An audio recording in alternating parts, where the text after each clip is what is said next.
How's it going, everybody, and welcome back to another video. So today I've got another lens image quality test slash comparison and review for you guys, and today I've got a good one. I think it is the Sony 10-18 optical steady shot. Now this one you may recognize from Casey Neistat briefly using the A6500 while vlogging. This was the lens he used, and I wanted this lens because it's a wide angle zoom lens, which it gives you a lot of variety in the shots you can take, and also it's got autofocus, which my Rokinon 12mm does not have. So while we'll be comparing these two, the Rokinon 12mm f2 and the Sony 10-18 f4, we'll be comparing these two at the wide end, and at the zoomed in end at the 16, we'll be comparing that to the kit lens. This is a very, very dirty kit lens. This is the 16 to 50mm 3.5 to 5.6 kit lens. This lens is known for its cheapiness and its lack of image quality. So we're going to see if this $800 zoom lens is worth the money. So the way this is going to work, I'm going to set up shooting towards a tree that's got fine detail in the bark. We're going to shoot 2 sets of images with each lens, except for this one. This one will have 4. So we'll shoot this wide open and stop down to f8 at 16mm. We'll shoot this one wide open and f8, step down or zoomed in to 16mm. And for the Rokinon, we'll shoot this one at 12mm, wide open and f8, and we will compare that to the 10-18 at 12mm, wide open and f8. So everything gets shot wide open in f8. I really don't feel like stepping down through the apertures like I've done before. I think that makes the videos too long, and it really doesn't add any new information as to whether it's sharper at f4 or f5.6. So on top of that, we're also going to do a quick field of view test. We're going to see how wide the 10-18 gets compared to the 12mm. We're also going to see how the focal range of the 10-18 compares to the focal length range of the 16 to 50. So let's get started. By the way, this is a new lens I'm also filming on. Can anybody guess what it is? Alright, so here's a quick size comparison among these 3 different lenses. So, as you can see, the Rokinon and the 10-18mm are pretty much identical in size, and the 16 to 50mm actually doubles its length when you attach it to a camera. So all 3 of these lenses are about the same size. The Rokinon is a little bit heavier. These two are just on its heels and very, very close in weight between themselves. As far as the length of the lenses go, the 10-18 does get about 3/8 of an inch longer when you zoom it into 18mm, but that shouldn't be a problem with anybody. So this is our test scene over here. I'm going to try and keep this part of the tree right in the middle of the frame. It should give us the best idea of the sharpness with the details in the bark. I'm going to manual focus everything just to make sure that there's no autofocus mistakes that leads to belief that one is sharper than the other or different things like that. So we're going to start off with shooting at f4, and we're going to start at 12mm to compare to the Rokinon. So here we are at closest focus with the 10-18mm. This is zoomed out to 10mm, and we're about 4 inches from the face of the lens. It might actually be focusing down here on these flowers, so that's probably closer to 5 or 6 inches, but still impressively close for pretty much any lens that's this wide. So I'm going to go ahead and take a couple pictures with this one, switch to the Rokinon, and show you guys those as well. So in my video about the Rokinon here, I was very impressed with how close you could focus with it, but it turns out the close focus is almost identical to what you can get out of the 10-18. So that's good. If you're between these 2 lenses, that might be a determining factor. But check out the difference between the 2 pictures at f2 versus f4, and I also did them at f8. Alright, so let's take a quick look and see how these images stack up against one another. What we've got here is the red is the 16 to 50mm lens, the green is the 10 to 18mm lens, and the blue is the 12mm Rokinon. Also, the stars note the aperture. 1 star is wide open, 3 stars is f8. On the Rokinon, we've got 3 images with different stars on it. 1 is wide open, 2 is f4 to match the 10 to 18, and 3 is f8 again. So let's get into it. So if you're curious about which image is which, you can look at this little color down here in the corner, and that'll let you know.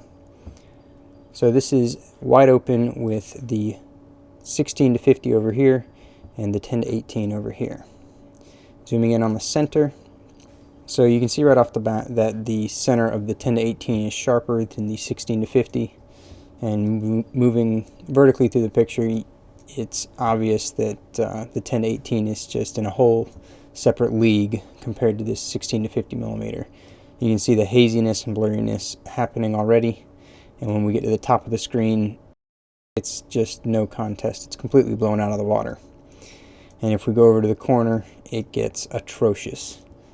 This one almost looks like total motion blur, where this one's very sharp.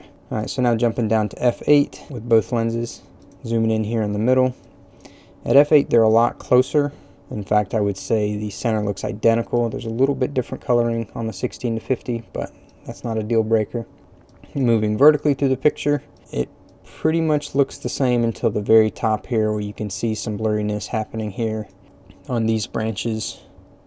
And of course, when you get out to the corners of the image, the 10 to 18 is extremely sharp and the 16 to 50 is very smeary. So now let's jump down to the Rokinon. This is wide open, f2 with the Rokinon, and over here we have got the 10 to 18. These are both shot at 12 millimeter. Okay, the Rokinon is over here, the 10 to 18 is over here. This is at 12 millimeters and the Rokinon is 12 millimeters. So let's jump in right to the center of it. Now this is the Rokinon at f2, so this gives you an idea. The sharpness between the two looks very close at this point. The 10 millimeter might have it just a little bit, but it's very similar across the board. Moving up to the top, I think that up here the Rokinon has got the edge just a little bit. I think it's slightly sharper in some of these branches up here. However, one thing to note is that there is more chromatic aberration on the Rokinon. If you see here in the branches, there's a little bit of blue on the 10 millimeter, but it's not too bad. When you get all the way to the corner, the chromatic aberration gets pretty bad, and they're pretty similar in sharpness. And this is still at f2 for the Rokinon, so that's very impressive. So we'll jump down to f4 with the Rokinon, and you'll see the vignetting, it brightens up quite a bit. Jumping into the middle, you can see that they're pretty much identical. If I had to pick one, I would say it's probably the Rokinon. Moving up to the top of the image, the Rokinon beats out the 10 to 18 millimeter in overall sharpness, but there is some color fringing and chromatic aberration on the Rokinon, but it's definitely sharper still. Something interesting about this 12 millimeter lens is that it seems that the chromatic aberration gets worse as we stop it down, which doesn't make any sense. So at this point, they still look pretty identical, but the more pleasing image is definitely the 10 to 18 because it doesn't have any of the magenta in the highlights. So let's go ahead and jump down to f8.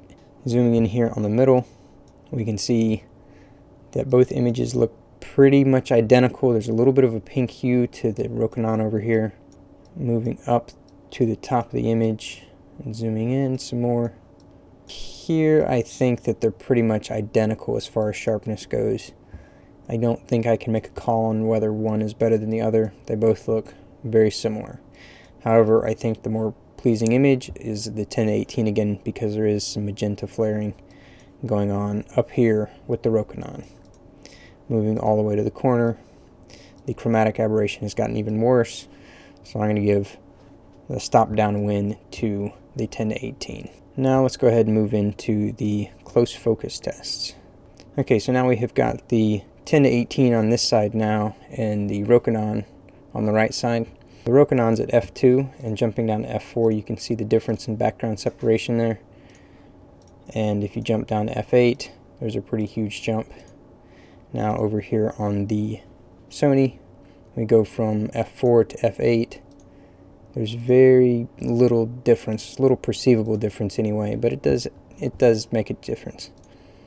But the difference between f2 and f8 is just massive. So as far as the looks go, the Rokinon blows the Sony out of the water just because it's got a much more pleasing image. So let's jump in and take a look at sharpness. So this is at 2:1, so we're way zoomed in here, and this is at f4 and f2.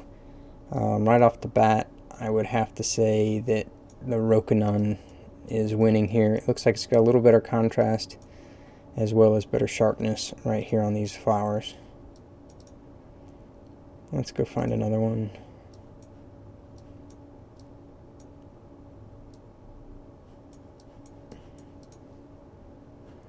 Alright, so let's go ahead and jump the Rokinon down to f4, which now you can see as far as the background separation goes, very similar images. There's a much warmer tone on the Sony though. I don't know if that has to do with anything, maybe the sun was a little different, but let's go ahead and zoom in here. And there's a bug now, right there. Anyways, the Rokinon is much sharper at this point. I would say it's a no contest with it and the, I would say it's no contest between it and the Sony at this point. There's better contrast here in the darker areas, and it's sharper overall. It could be just a difference in focus point. We've got, this is more in focus than this is, and same here. They might be closer than I can see right now. I might have missed the exact focus. There wasn't much to work with at minimum focus distance. So let's jump down to f8. They're pretty similar. I still think the Rokinon's a touch sharper. And now, just for kicks, let's jump in to the Sony. This is f8 at 18 millimeters, as close as it'll focus.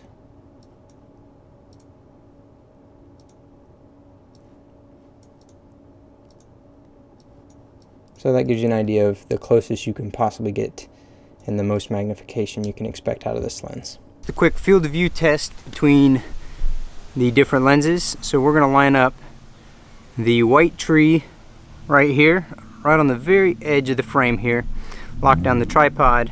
This is the 12 millimeter Rokinon, and now this is the 10 to 18 at 10 millimeters. And we're going to go ahead and zoom this in to 18 millimeters. And now we're going to jump over to the 16 to 50 millimeter. This is the 16 to 50 millimeter at 16 millimeters. And we're going to zoom this in to 50 millimeters so you guys can see how far that is. Right there, that's 50 millimeters. That was clear image zoom that jumped in there for just a second. So this, I'm now recording on the 10 to 18. This is at f4, 4K is turned on. I'm hand holding the camera and give you an idea of how the optical steady shot works. So hopefully that clears up some things and answers some questions about how the image quality of this lens stacks up against the kit lens, as well as the Rokinon 12 millimeter, which is so sharp, and the f2 is wonderful for astrophotography. Stay tuned for future videos where I put this head-to-head against the Rokinon with astrophotography, as well as general creative shots. I'll take these two lenses downtown and see what I can do with them, see if one performs better than the other in specific situations. If you guys like this video, hit that like button. Click that subscribe button so you don't miss anything else, and we'll catch you in the next one.